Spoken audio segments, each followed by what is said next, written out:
nakatanggap tayo ng isang kapanapanabik at makasaysayang balita na maaaring magbago sa hinaharap ng hukbong dagat ng Pilipinas.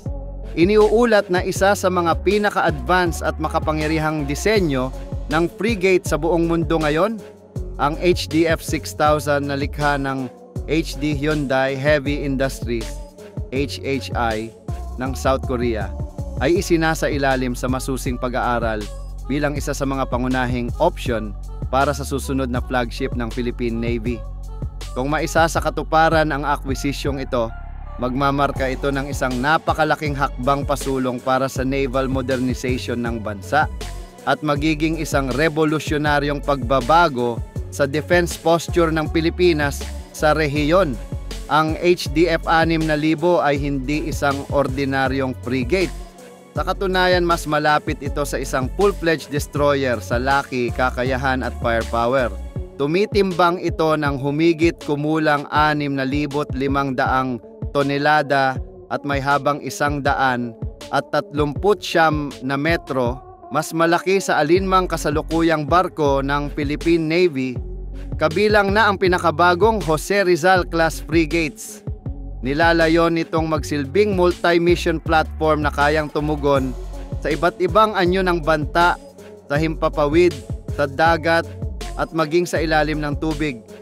Bukod sa 48 cell vertical launch system, BLS, na maaring maglunsad ng iba't ibang uri ng missiles gaya ng SM-3 at SM-6 para sa air defense at ballistic missile defense, at Tomahawk cruise missiles para sa long-range precision land strike.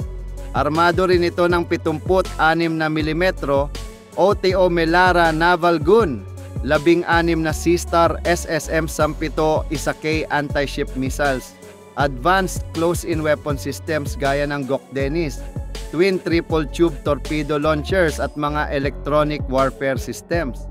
Mayroon din itong mga anti-drone at surveillance technologies na naaayon sa mga banta ng makabagong panahon. Bukod sa kagamitang pangdigma, ang disenyo ng HDF 6000 ay nakatuon din sa survivability at endurance. May kakayahan itong mag-operate ng matagal sa malalayong teritoryo, isang katangian na kritikal para sa Pilipinas, lalo na sa pagprotekta sa mga mamamayan Exclusive Economic Zone, EEZ, nito sa West Philippine Sea. Sa panahon kung kailan parami ang insidente ng panghihimasok ng dayuhang puwersa sa ating karagatan, ang pagkakaroon ng isang modernong platform na tulad ng HDF 6000 ay magpapalakas sa kakayahan ng bansa na manindigan at magpakita ng presensya para sa mga taga-subaybay ng Defense at Maritime Affairs. Ang HDF 6000 ay tinuturing na posibleng Yamato ng Pilipinas, hindi sa sukat kundi sa kahulugan. Ang barkong ito ay magiging simbolo ng isang Pilipinas na hindi na pasibo kundi aktibo at determinadong protektahan ang sariling karagatan. Isa ito nga pahayag na hindi na tayo papayag sa mga token patrols o retorika lamang, kundi handang tumindig gamit ang tunay na lakas at teknolohiya. Ang pagpili sa disenyo ng South Korea ay may malalim ding kahulugan sa aspeto ng diplomasya at defense cooperation. Matapos ang matagumpay na pagkuha ng dalawang Jose Rizal class frigates at mga FA-40 light fighter aircraft, ito na ang maaaring sumunod na hakbang upang higit pang palalimin ang defense partnership ng Pilipinas at Korea. Sa gitna ng tumitinding tensyon sa Indo-Pacific, lalong nagiging mahalaga ang mga strategic partnership sa pagitan ng mga bansang may parehong paninindigan sa rule of law, freedom of navigation, at regional stability. Mahalaga ring idiin na ang akwisisyong ito ay bahagi ng mas malawak na Horizon 3 Modernization Program ng Armed Forces of the Philippines, AFP, na may layuning gawing moderno, handa at self-reliant ang buong sandatahang lakas bago matapos ang dekada. Isa ito sa mga pinakaambisyosong military modernization efforts sa kasaysayan ng bansa. Subalit, hindi rin nawawala ang mga pangambang politikal, May takot na baka magkaroon ng administrasyong makompromiso ang pambansang interes o mas pinapaboran ang dayuhang kapangyarihan kaysa sa pambansang seguridad.